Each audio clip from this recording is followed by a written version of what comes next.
G'day and welcome to the Camera Ready Confessions, and I must confess, I'm a little ill. I may not look it, I may not sound it, but trust me, I am very ill. So I want to thank everyone who is watching the live stream today, and I'm going to have to ask for your patience during this time. I am not a machine, even though I may feel like one sometimes. So in that moment, please do check out this replay of an older Camera Ready Confessions, where I might be referring it to at the Video Confidence Connect, depending on which one I end up choosing. You've got this, I believe in you, and I'll see you next week. Well, I will hopefully be more alive. Bye.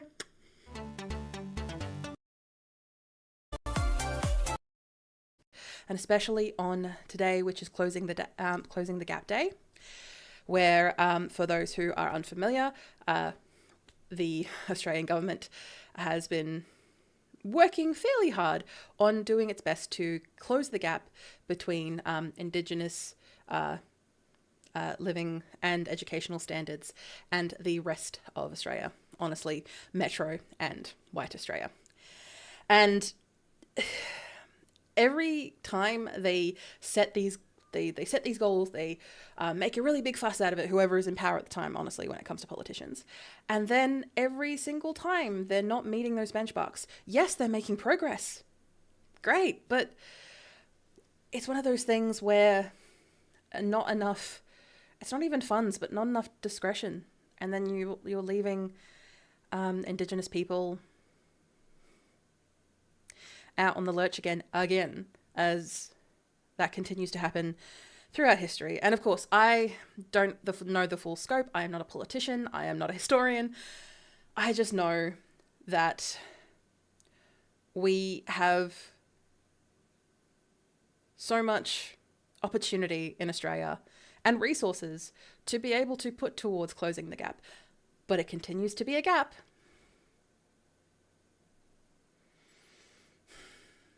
I have things to say. But that is not what this live stream is about. So thank you everyone who is joining me for today's live stream. Looking back on today's quarter, I have been very, very, very at capacity at the moment. So I apologize if I have missed any calls or comments or DMs or emails. I'm doing my best to be on top of things. But as soon as we reach April, as soon as we get past Easter, I will have so much more capacity. I love working in the real world. And thank you everyone who I have met in the meantime and who I continue to work with during this first quarter. So my focus was going to be the quiz. Still haven't done it yet, so that'll be my next focus. What I would like to touch on quickly is what I'm offering down in the description below is my camera color corrector card. Essentially, it allows you to color correct your videos, and it's a postcard, so it's a real life mail and you get a message from me. So I would love to be able to send that to you, real world mail. So make sure to check out the description below where you can find the details for this guy, where I can send it to you. And then once I sent it to you, like I delete your posting details because I don't really need it beyond the one thing that I'm sending it to. But ultimately, I put it in front of my face. 1, 2, 3, and there you go. And then I'll be able to reference that when I'm editing, have a nice big block of white right near my face so that the color correcting can do its job. Yay! I want to thank everyone who I've had conversations with this week, specifically Louise, Nadine, Carla, and Kylie. I want to thank you all for reaching out to me this week, and I appreciate your patience as I'm taking a little bit of time to do things. But we had beautiful chats with everyone, from everything about podcasting all the way to other aspects of personal branding and marketing, leaving a corporate job. So don't worry, I have plenty of stuff to go into that I can release publicly, of course, as we continue. And I did have a question recently sent via my DMs about disclosure, I should say. And because when I speak, on any of my platforms, podcasts or otherwise, I do have a tendency of putting in stories of myself, of my clients, of experience, so you can ground whatever I'm mentioning, whatever tool I'm using. Like, I can give you some grounding and also keep you entertained in the meantime. And I've had a couple of people ask, like, oh, aren't you worried about being sued or NDAs and all that type of stuff? Well, Thank you so much for your question. Ultimately, I don't really worry too much about that particularly. The reason being is because I'm not giving away identifying information. I'm talking generals and specifics. Yes, I may be giving someone's experience, but I also have their permission to do so. I also talk about it in a way of like, hey, do you mind if I use this example? And they usually say yes, because it's a way of getting that message out there, as you can imagine. But also, like, I'm not saying anything derogatory or anything bad. And in those moments where I'm, say, talk about someone who I didn't have a good experience with, I do not mention them by name. I do not mention the business by name. I do not, maybe I do put some generic information about it, but you don't necessarily know that information to then make an assumption on this person's or their behavior, because everyone's behavior is concurrent of what's going on around them and what's happening in their head or what's happening outside of their head, in their body, in their family, in their life, and blah, blah, blah. And some people make mistakes, and that's okay. But I don't need to necessarily forgive every single mistake, and neither should you. And if I make a really big mistake, do let me know. I will apologize if it's a true mistake. And in the event that it's not, you don't have to forgive me. So looking on recently, the Unboring Your Brand podcast. That is the podcast that I run every single week, releasing at 6 a.m. Every Wednesday, 6 a.m. Melbourne time. And as you may have noticed, I've had a couple of people notice, I've moved from saying Australian Eastern Standard Time to Melbourne time, mainly because daylight savings is a bitch. And it ruins all my things, and everything ends up being like an hour out. And I just have gotten over it, and I just say, screw it, Melbourne time, because Melbourne time is my time that I'm working on. So thank you. Thank you for everyone who's been dealing with that particular flexibility. But this week, we recently had episode 103, which was Work From Home Smarter. This is a recap episode from episode 403, where, episode 051, I should say, where I talked about working from home, the setup that and tools and techniques and tactics that I recommend for people who are overwhelmed from working at home or working hybrid from home. Now, I'm sure a lot of us during the BC and during the Big Panini all had experiences of working from home. But I would like to reiterate to a couple of people that not everyone had that opportunity. Not everyone has had that opportunity to work from home, to be safe with their families and their loved ones. A lot of people had to be essential workers and go out there into the big world and risk themselves and their families to be able to deliver essential work. So I have to keep that in mind for a lot of people when working from home may be a new experience for some. So I want to keep that in mind for everyone, including myself. So that was that particular episode. I got a lot of good comments from the last time I ran that episode, so I wanted to run it again as we bridge into March 2026. I know what year it is. It has definitely been a long week, so thank you all for your patience.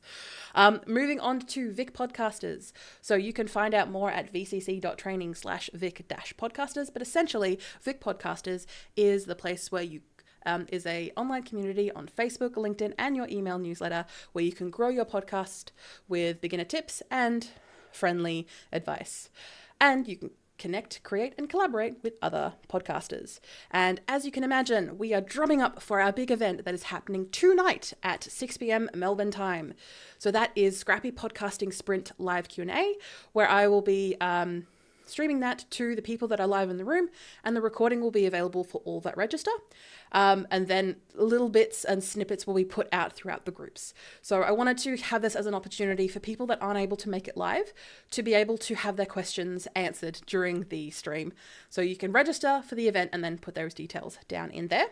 And then if you aren't able to make it, that is perfectly fine. Register anyway and give me the questions that you want to answer, and I can answer them. And for everyone else, you will have those you will have snippets of those as it comes out over the next couple of months as we are gearing up for our second event of the year, which will be around end of June, start of July. Probably end of June because I have a holiday at the start of July.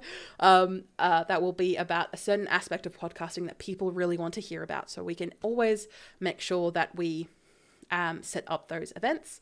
And I want to make sure that I give people what they need. So if you are interested in that, please do stop by. or just join the groups because we have a lot of people who are interested in learning about podcasting or growing their podcast if you are someone who is a seasoned professional. Now, we are 17 minutes in and we're going to get to today's topic, which is how do I sound less salesy? And this is a topic that comes up a surprising amount. Usually, honestly, comes up in different forms when it comes to the people that I work with, and this may be yourself, where you have had one or probably a few awkward sales conversations in your life, some annoying sales conversations in your life, and you cringe at the thought of being like them. Are you like them, though? Are you going to be them, though? And for honestly, if you are conscious about the other person in the exchange and situation and experience to the point where you're like, I don't want to be you salesy, you're coming from the right place. You want to help solve a problem and you want to be able to provide a solution to someone's problem, right? That's what we want to do here. So in turn, you need to make sure that you can clearly communicate that. And for a lot of people, I'm going to tell you now that a majority of your audience aren't educated enough to know that A, there's a problem to begin with, or B, there's a solution to this problem. They just thought they're going to have to live with it and deal with it, or they're just overwhelmed by the potential options to a solution that they don't even know either where to begin, where to start, like where do I even go with this? And you as the personal brand builder, as the industry authority, thought leader, whatever term you want to use, you are the guide in that scenario. And you do this by communicating your message or multiple messages through your content, through your website, through stage, there's plenty of ways to get your message out there. And that's what marketing here is for. That's why I'm a marketing coach.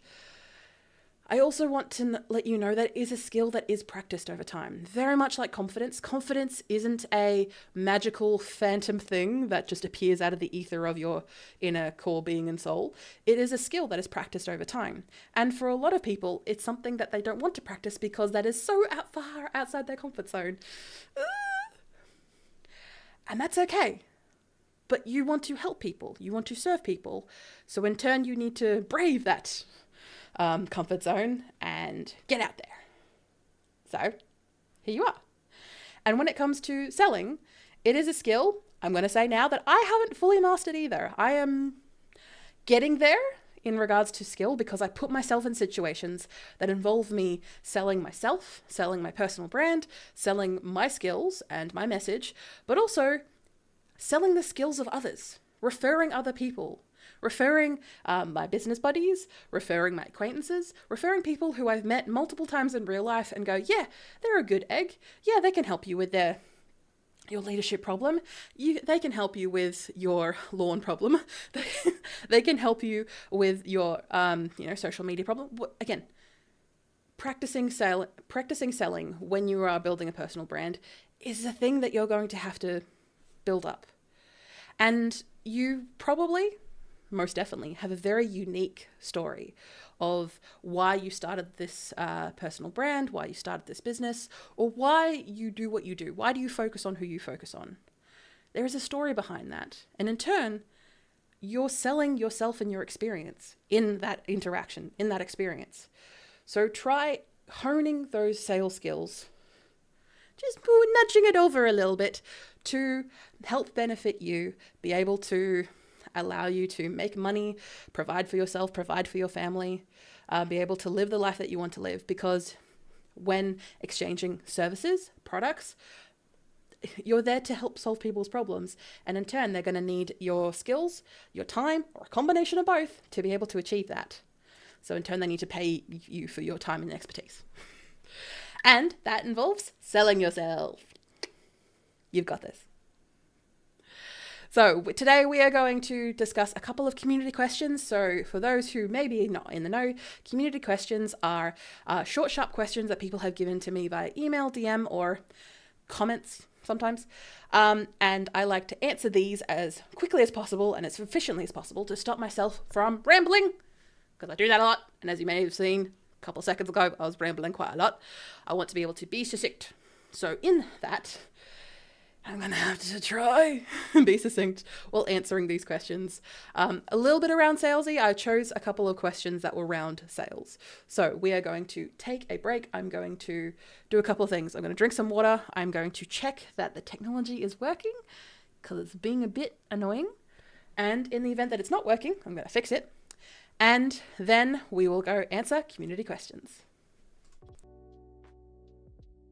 So when it comes to podcasts on your marketing, if you're, say, 2 to 3 years in, you're fairly comfortable, your cash flow is going okay, you're paying your debts, you're doing your things, and you've got the capacity to start showcasing yourself and your knowledge and trying to be that authority in your particular niche or space, a podcast is a great spot for you.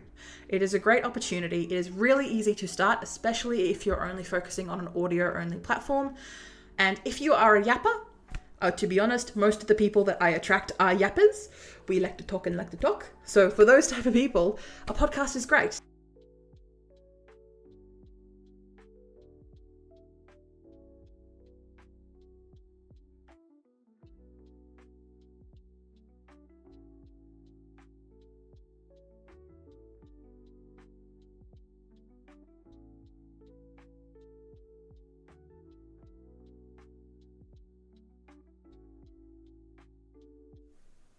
All I keep getting are clients who are tie kickers, who are bargain hunters, who don't really want real transformation, which is what I give. They just want cheap and cheerful. And I hate it. Well, Kayla, let me answer your question of how do I attract better fitting clients to my content? Let me do that again. Well, Kayla, in answering your question, how do I attract better fit clients with my content? This is how you do it, speedrun edition. So essentially what you're needing is a better message with your content. Essentially what's happening here is that you're appealing to people's hip pocket, you're appealing to their money or their bargain, and maybe the people that you're currently targeting at the moment, whether you're starting a personal brand or not, are probably the ones who want a bargain more than not, because maybe they're starting out, they're trying new things. What you need to do is position your messaging and marketing towards a niche group who are willing to spend the money, who understand the need for what you do and what you provide and the services you provide, and start with them first. You're not negating the other people, you're not ignoring the other people, probably who need your help. You're starting with the people who are willing to pay you, give you the resources, give you the money, give you the time to be able to then market to the people that maybe aren't willing to pay your services for your the fees for your services, but are willing to pay it for products, for knowledge, for information like that. Maybe they're willing to do that because it may be a case that they are looking for more of a bargain because maybe they don't entirely trust you just yet. So make sure that you position yourself for people who are willing to pay you in the meantime, and you're able to expand from there once you have found people who share the same values as you, who can clearly communicate why they want you. And if they don't understand why they would want you, make sure that you educate them.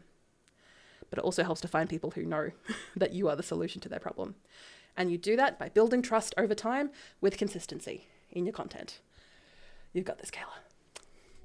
That is excessive, and even present me thinks that is damn excessive. So for most people, I'm going to stress this now, 1 to 2 networking events a month is very reasonable, especially when you're working in a small business and it's just you and you've got a lot of things to do. I was overdoing it. How do you build a personal brand that feels calm but still gets attention, especially in this chaotic online world? Well, Marcus emailed me and said, essentially in summary, I've got years of experience, but online you'd never know it because I'm ready to be more visible without just screaming at the top of my lungs. And that's not going to help, especially on the internet. So when it comes to the work that you're trying to do, Marcus, and you're building your personal brand because you have experience, you probably have multiple decades worth of experience in your little industry or your little niche or your little wherever you are in the world. What I'm going to say is you don't necessarily need to be loud or be vocal to get the attention that you need. You need to know who you're targeting. You need to know why you're targeting them and what solutions you're providing. And you also need to know what values align with yourself and the people who are going to pay you at the end of the day. Because when you are trying to build this, essentially this trust and this content to then back up the trust, give proof of what you're doing, and to build this personal brand, you don't have to do this in a chaotic fashion. You can do this calmly with your own presence, but you're going to need to practice this and to build trust over time. There are many tactics that we can use, Marcus, to be able to get you there. But to start off with, try. See where your audience is, and in a specific place, become the expert in that space. I would recommend maybe an online group or a forum or somewhere where your people you know already are. And then from there, expand. Because you will do it in a calmly fashion that hopefully doesn't burn your brains out. And that's something that definitely helps you stand out when networking in a either large networking group or at an event where it can be sort of overwhelming and there's a lot of business cards and flyers flowing about. If you're able to give something really unique and touching, then that will make you and help you stand out long after the actual event has occurred.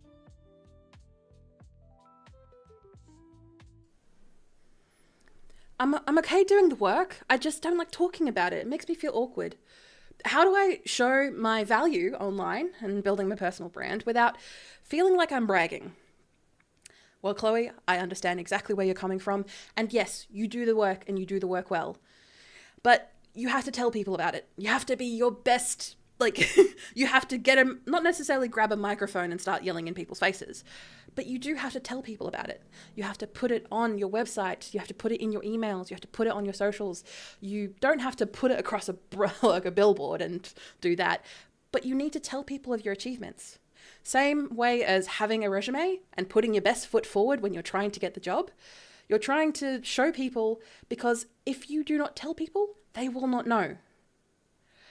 And that is a repeated fact about the online space. And when you are building a personal brand, you're trying to have your reputation precede you, so you can get the clients, get the service, get the money, get people buying from you. It all trickles down from there. It's all about proof. It's all about trust, as it always is.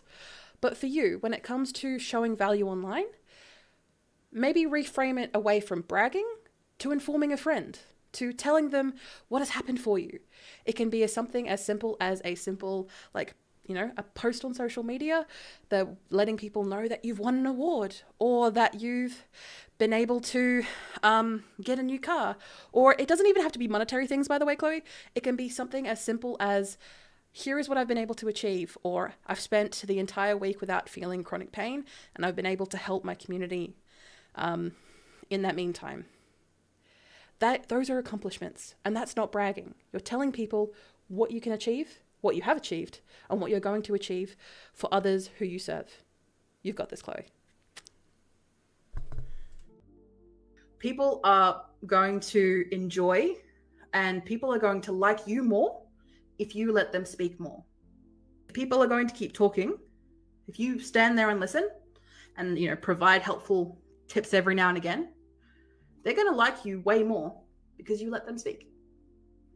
That is a useful unwritten rule when it comes to networking. So how succinct was that? Not very. I kind of repeated myself a couple of bits in there, but thank you everyone in the meantime. So those community questions are then taken, they're chopped up a little bit, did a little bit of editing, put on social media on the website to help support what I'm saying, what I'm doing. I do try my best to be very succinct and very on top, but I also kind of go off the cuff. I don't really have a plan or a script for any of these questions. I just kind of have the question, then I just go into answering mode. So my apologies if it's not as clean as you would like. So hopefully that's something in the meantime. But today we are going to record a episode that I have had a lot of questions about recently, and this has to do with sales and sounding you salesy. And specifically, this is from an email that I received and a conversation, an ongoing conversation I've had with Jess. And this question is about, how do I stop tire kickers from eating up all my goddamn time without feeling rude? So that is what today's Unboring Your Brand podcast episode is going to be recorded today. Now, of course, these episodes are then put into a blender, and then they eventually get spit out onto the feed. But of course, I have a tendency of recording multiple things for the podcast. So do not worry if you see this episode and then see it, 2 or 3 months down the line. That's what we're here for. So that's what we're going to do. But we're going to take a break. I'm going to have a drink. I'm going to check my texts again. Make sure I'm not missing any questions. And then we'll go straight on to stop feeding the seagulls. Now centering in on one, and you've given yourself a really clear metric in the sense of, I want to give myself 6 months. And if I do not get at least 2 leads, at least one that I can convert, then I'm going to reevaluate, get to that point, and then say, for example, okay, it's been 6 months. I've gotten maybe 4 leads, but none of them have been hot. Okay, let's look at the analytics. Okay, the analytics for the amount of work and time and effort that I'm putting into this platform is not really giving me the return that I need. I've also, 6 months in a business can also change quite a lot. All right, let me reevaluate. And then from there, if you want to move to one of your other platforms as your focus, then do it. Again, make sure that you let people know, hey, LinkedIn people, hey, we're going to be doing a lot more posts on Instagram. If you want to keep up to date, make sure to follow us on Instagram, follow But again, the amount of effort that you're putting across many will be more beneficial if you focus on one.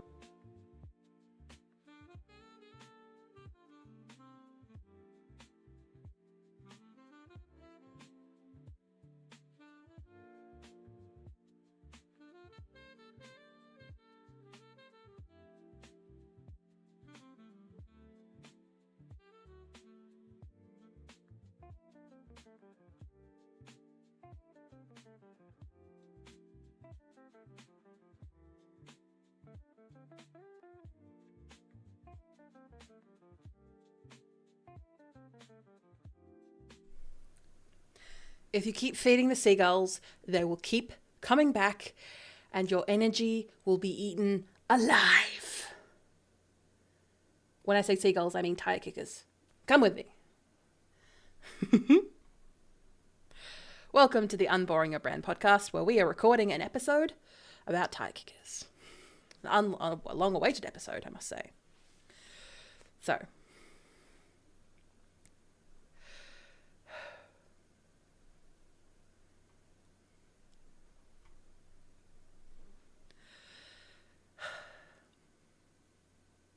and yes, we are talking about something when you are building your community and you are having to start moderating and being a bit more discerning. So you've gone past the beginner stage of building your personal brand, of welcoming anyone and everyone, which is totally understandable. You are starting off, you are trying to get everyone on board. But then once you started getting a community going, you started having a regular flow of content and of proof to back up what you're doing and saying, you're going to get tire kickers. Or in my case, you get tire kickers as soon as you come out of the gate. And I'll definitely tell that story later on in today's episode. But the question that I got was from the email exchange that I've had with Jess. So hi, Jess. We have had multiple conversations about things. But one of the questions that I got from you that was very poignant that I wanted to answer in today's episode was essentially, how do I stop tire kickers from eating up my time without feeling rude? So ultimately, I'm going to clarify what tire kickers are for people who are outside of the Australian oeuvre. And maybe an American thing, I'm not entirely sure. But ultimately, tire kickers are people who hover, who ask, but ultimately they take, but they don't commit. So these are people who are in your professional life, or maybe in your personal life, who just kind of go around the edges. They poke and prod. They maybe ask a couple of questions, but then they don't commit. And it is okay. I want to stress that it is okay for people to ask questions of you. It is okay for people to poke and prod your personal brand a bit to see if you're worth trusting. You're not just a guru. You're not just going to scam them and walk away. It's okay for people to try out things, to maybe sign up to your lead magnets or email lists. We're talking about people who talk about all the bravado who say, hey, this is my intention. This is what I want to do. You've probably met them at networking events, or maybe you've met them online and they say, hey, I'm really interested in this thing. Can I have the link for this thing? And you go, okay, you send the link, and then they don't have the wherewithal, the knowledge, or frankly, enough fucks to give to be able to then respond to you and let you know how it went, or maybe that, hey, I checked this more out. This is not my thing right now. And to be honest, that's a lot of humility that people don't have. And tire kickers are people who just constantly take and have no intention of giving. Not just in maybe a contra deal that you've done. When I say contra, as in a deal that you've done or a collaboration that you've done with someone else, either growing their personal brand or maybe a small business, or in a bigger business, depending on the corporation. And you are, putting your reputation on the line, you're putting yourself on the line, and they're giving nothing, but they get all the benefit. Kind of like a group project at school. Let's not talk about that piece of trauma. But for tire kickers who you have met and will continue to meet in your life, when you are growing a personal brand, you are doing it for others, you are not doing it for yourself. And in turn, you are going to get people who want to take advantage of that, because of course they do. They always do. But for these tire kickers, the goal is not to be harsh. I know that sounds a bit mean. And I'm not saying this to the women and non-binary folk who are watching and listening today. You don't need to be nice. You can be mean. You can just tell them to F off. That is an option. But with these particular types of people, especially once you've identified them, be it you've clocked them straight away, or maybe it's a little bit later and you've realized, oh, this person's just a tire kicker. What do you do with that? So today I want to be able to give you some tactics on how to protect your time and focus your energy to be able to then focus that energy on the right people, as opposed to the people who just are not worth it in any fashion. And the way to think about this is, once you've identified these tire kickers, again, you can either clock them, or maybe they take a little while to sink in. This can be both in your personal and your private life. We need a simple way to respond that doesn't ultimately drain you. And frankly, you don't need to say a lot. You don't need to do a lot. I have templates for these sort of things. I have AI chatbot things that do with the work in the background. I personally view AI as a tool. Do I believe it's being exploited? Yes. Do I believe that all these people who have vested interest in us using it for absolutely everything are not the right people to be doing that type of stuff? I totally agree. Is it a tool that I use and play around with? Yes. Do I use it for everything? No, because I have my brain. And a tool is designed to be a tool to use. I'll have a diatribe later on. Ultimately, when it comes to these type of things, the less effort it takes, the better. And for situations like this, I have templates, like I mentioned before, that I keep in my email templates box. I also have text expanders, which I also use. So a text expander is on a desktop keyboard where you use a few taps, and essentially it puts in all the details that you've already created to expand the text into a sentence, a couple of sentences, a paragraph. And I use that for whenever I come across tire kickers. And my methodology is not to be entirely rude.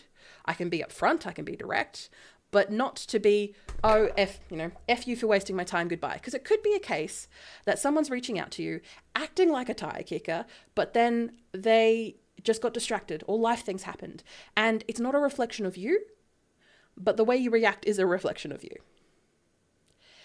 We are talking about the tire kickers and scaring away seagulls, not people who have true intention and just aren't able to make it. So come with me on a journey. Before I get into my next point, I want to take you on a story.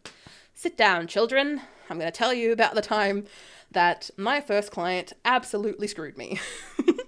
So speaking of seagulls, I first started my first business when I was in high school. I was 14 and I started my business because I needed money.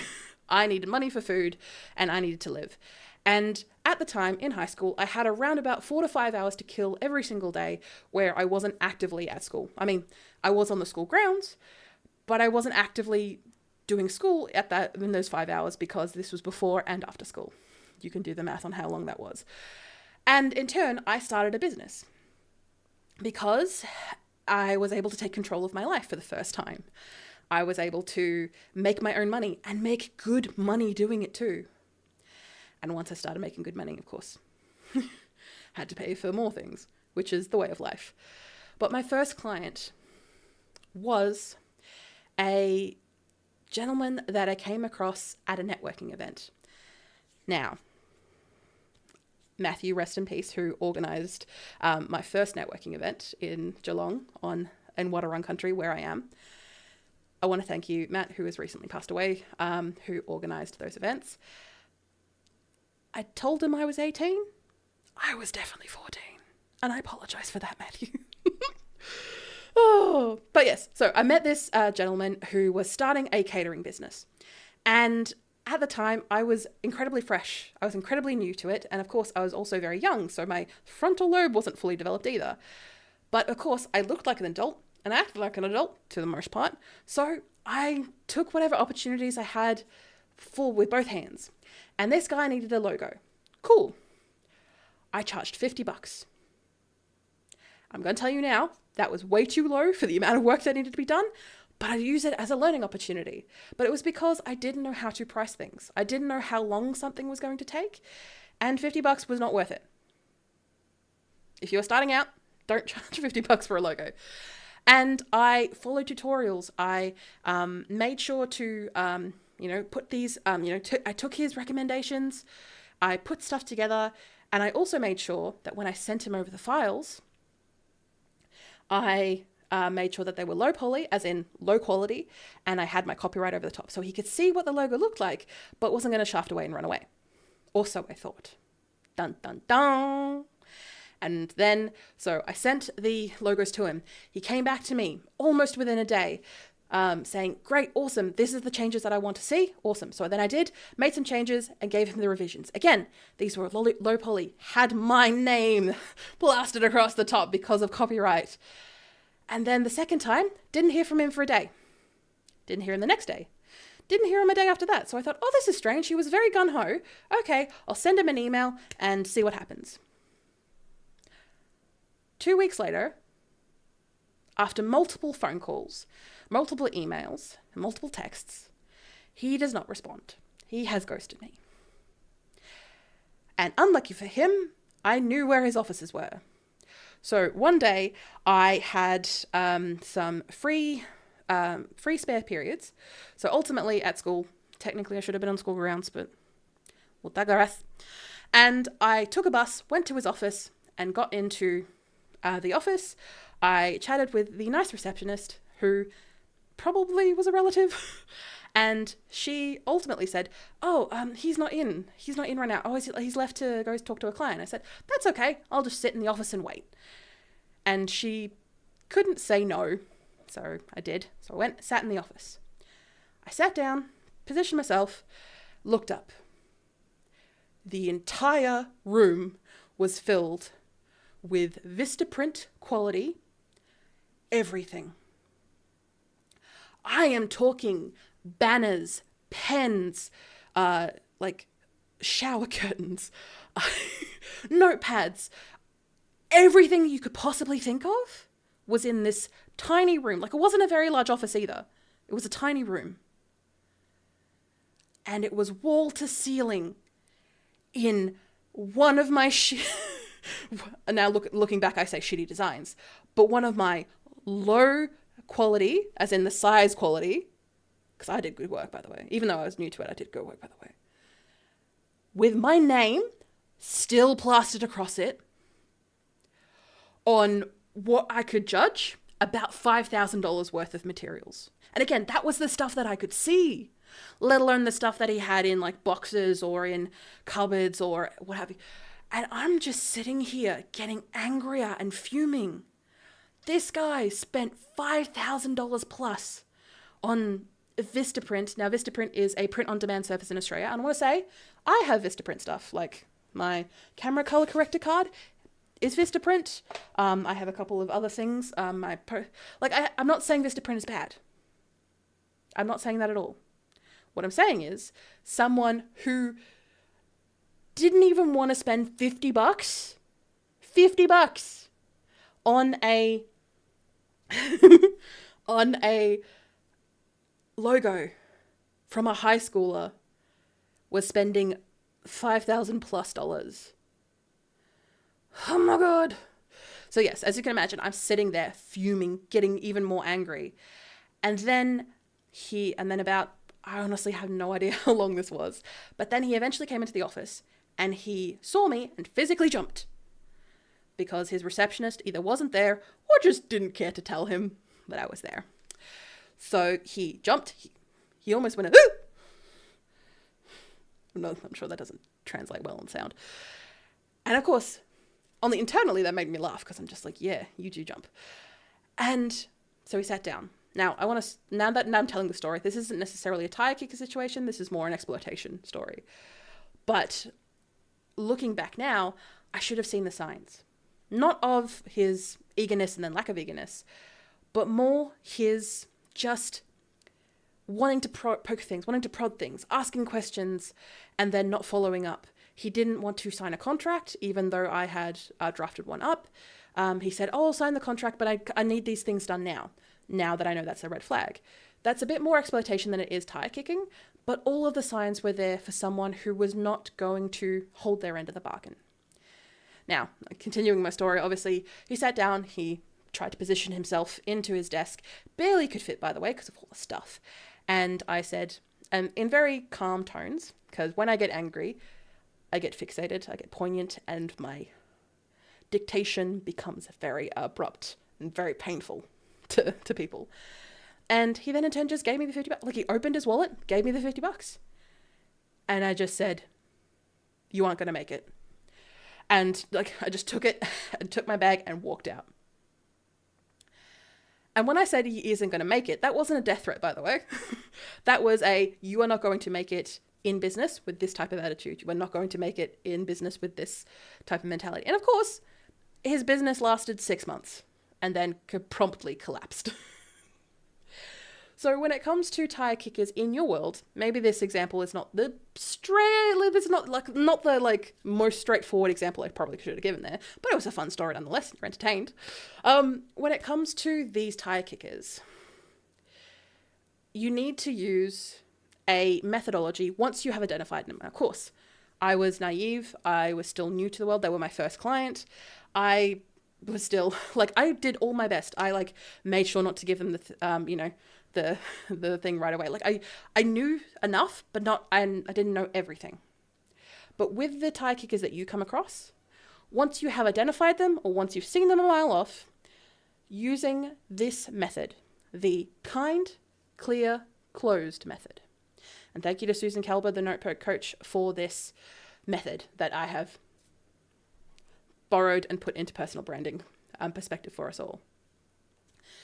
When it comes to these tire kickers, you need to start with gratitude, but then a clear no, because that's what I want to say. You want to start with gratitude, followed up there's no space in between these hands. You are they are right next to each other.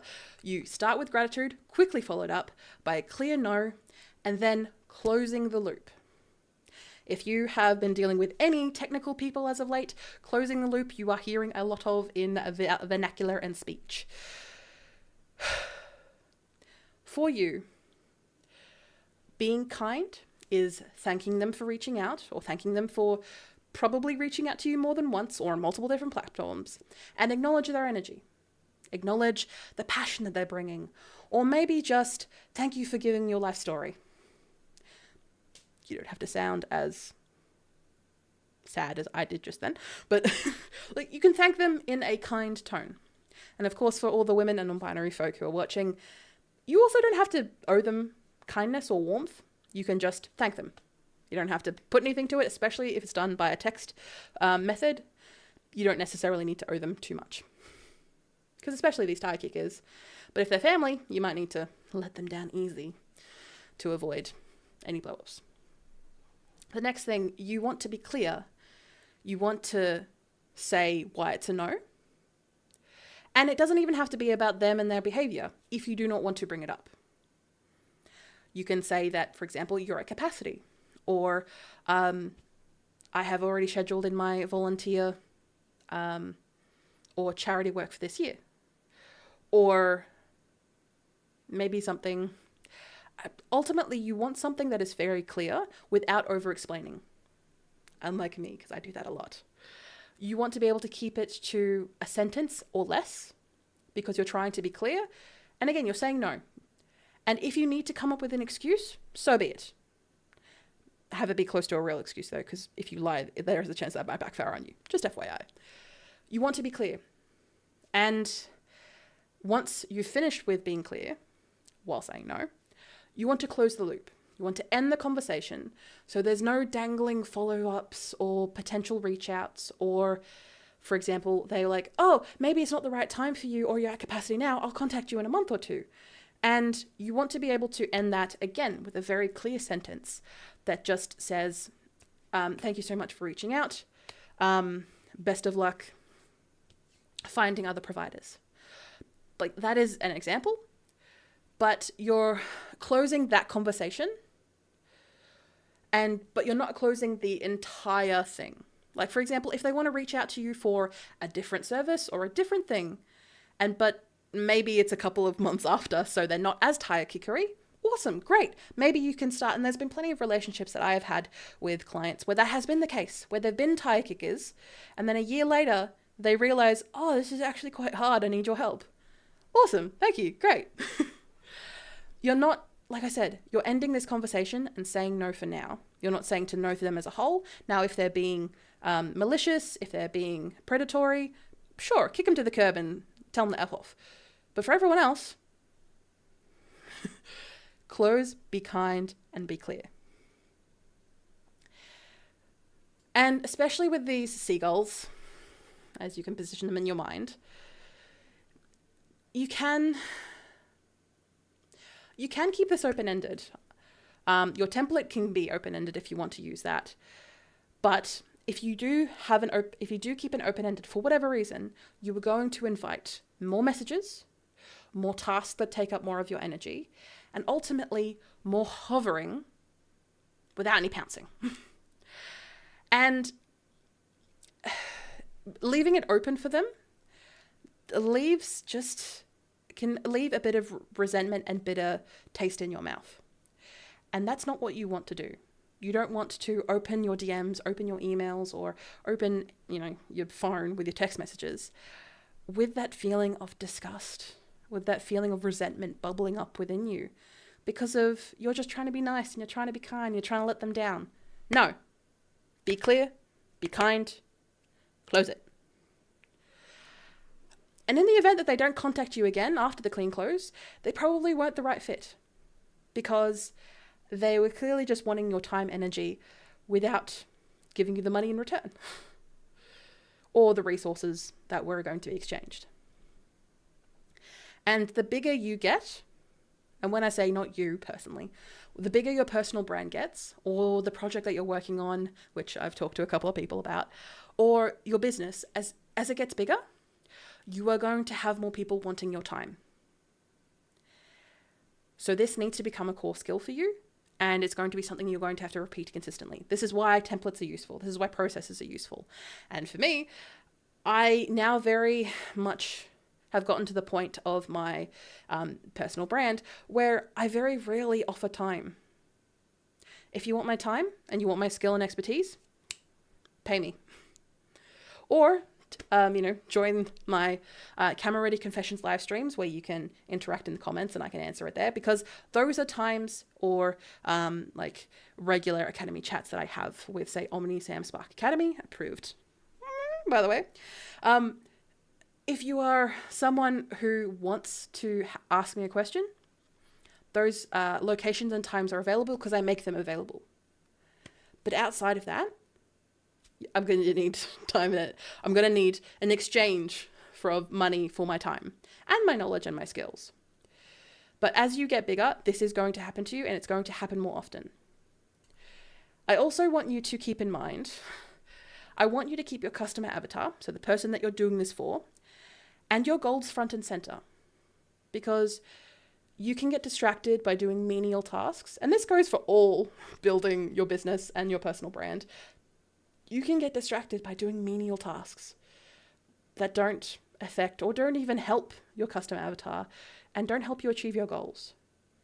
And when you're dealing with seagulls and tire kickers, they are distracting you from that. No matter what your goal is, they are distracting you from it. So you need to keep your person, your customer avatar, in front of you at all times. And as I've said, and recapping for today, seagulls, tire kickers, are not necessarily a maybe, but they are an energy cost for your brand, for your time, for your energies, or that of your staff, if they are the ones doing that work. Make sure to be kind and clear, and make sure to close, so this helps you say no without feeling or being a jerk. And if you want to be a jerk, that is also okay. I want to stress that to all my peoples. You can be a jerk. It's okay. Like, yes, oh no, one person thinks you're a jerk. And if it gets out into the wider internet, oh no. They've seen you say no to something that's clearly going to take your time and energy for nothing in return. Oh no, the internet blowing something out of proportion? Never. Closing your conversation is the point. Having open loops builds resentment inside of you and also your staff. And you can protect your potential, be it time, energy, resources, without giving unlimited access to everyone. You can focus on what you're building for your people, and you can focus for what people are actually building this for. Thank you so much for joining me on the Unboring Your Brand podcast. The next podcast that I would love you to queue up in your podcasting feed are episode 42, Prioritizing Strategy Over Format. Now, you can imagine what we talked about today, but keeping you anchored in your audience and not in distractions, like seagulls, can make this easier by prioritizing strategy when it comes to your content. Because, of course, marketing has a lot of content involved. And the other episode I'd love you to check out and put in your feed right after this one is episode 74, Do Not Force the Final Format. So, reminder that your content, your proof of what you do, and your time is for the people you serve and not every single request that you get through the pipeline. An action that I would love you to do, if you're driving, don't do this, but for everyone else, write either in a notebook or a diary, your kind, your kind, clear, close script. It can be in a notes app, or it can be just, honestly, take a bit of time to think about what you would say. And if you need some tools to help you, so be it. But have two versions for you. One for strangers, so these are people that you don't have a lot of stakes with ultimately, and for warm contacts, people you've had a couple of conversations with, or maybe repeated seagull flybys that you can do. So like an example would be, thanks for reaching out. I'm not the right fit for this, so I'm going to have to leave it here. Wishing you best luck with that. Of course, that is a very generic example, but using the examples you've come with today, you will definitely find yours.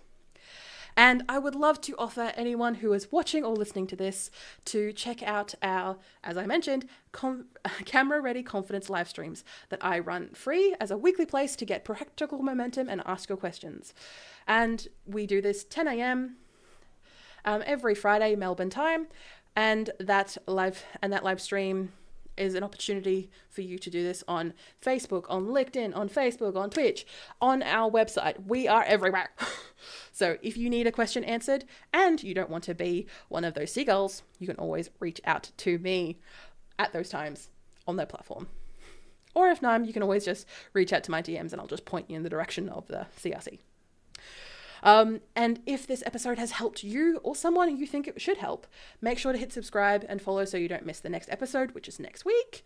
And make sure to add a quick review on Spotify or Apple Podcast promoting how much you like this podcast if you liked it. And if you do not like it, feel free to review it anyway, because that'll all the reviews help.